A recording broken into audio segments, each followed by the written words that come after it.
He's going to get other guys involved.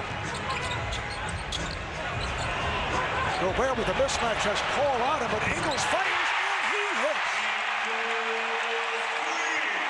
Quinn Snyder hoping that is a good sign for Joe Ingles hitting a three. Yeah, and again, I go back to him and Chris Paul getting into it. It makes you say, wait a minute, I just got to play and forget about my shooting percentages. Nice pass from Paul Capella. Finds the open man in the corner, and guess who? P.J. Tucker once again for a three. Yeah, because penetration is still, you still have principles of penetration, so when someone drives, they attack the defense, find the open shooter. Rubio for three.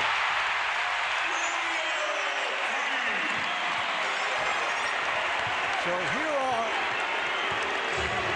the Utah Jazz hitting from downtown. They're 4 for 6 from beyond the line. Gordon is fouled by Mitchell. So Donovan Mitchell with his second.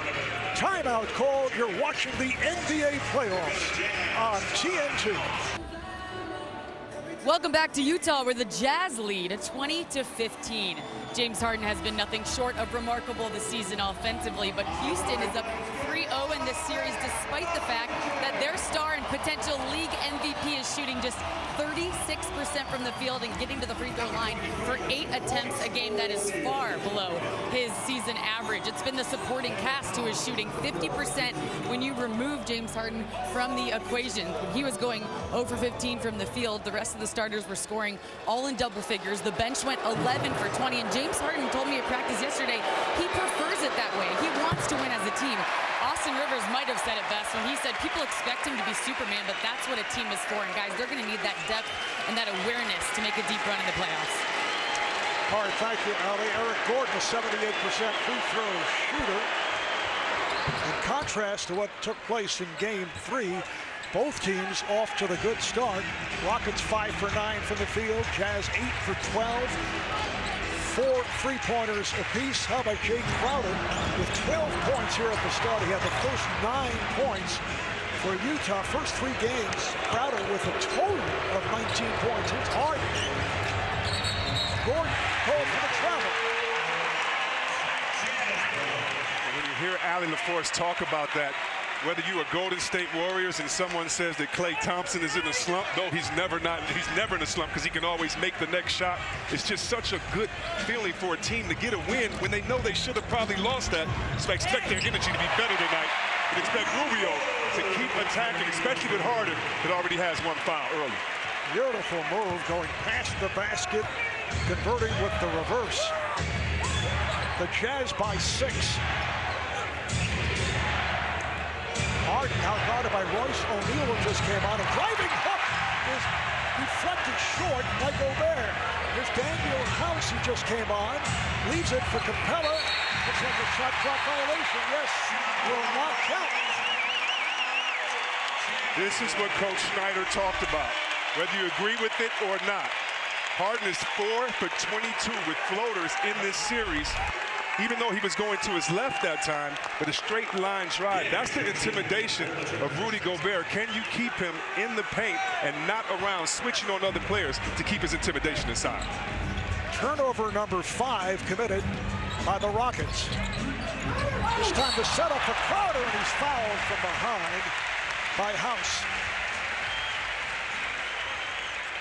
Committed by number 17, P.J. Tucker. 1, Tucker. Foul committed by Tucker, his first. Jay Crowder, 72% free throw shooter during the regular season.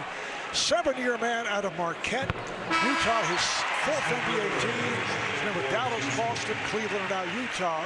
2nd season with the Jazz. NBA in Play is the real-time fantasy game that syncs with your TV. See your lineup and Turbo Boost.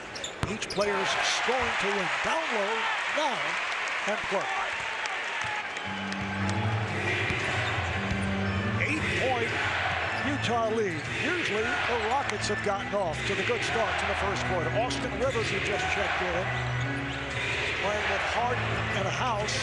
Capella off the bounce pass, lost it. Harden says no, should have been Houston ball. Yeah, they need to get back together. That went off of Utah. The refs need to get it together. Looks like it went off of Gobert's leg.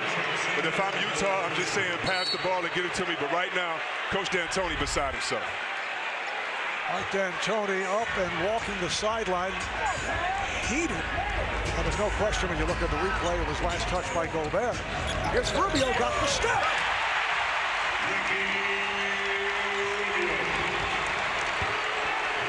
Coming up on 4.5 remaining in this first quarter. Mike D'Antoni in a rage about that last quarter. Like Donovan Mitchell, and he missed a tough shot. If you've played any meaningful basketball in the NBA, you have a shot like that. If you don't, that means you haven't played in meaningful games. I don't care who it is in history. Everyone has a shot they want back. And this is going to just be part of the story at the end of the day. Kyle Korver on Donovan Mitchell after Donovan missed that potential game-tying shot in Game 3, and it has been a rough series for the second-year player Mitchell. His Harden off on a 3.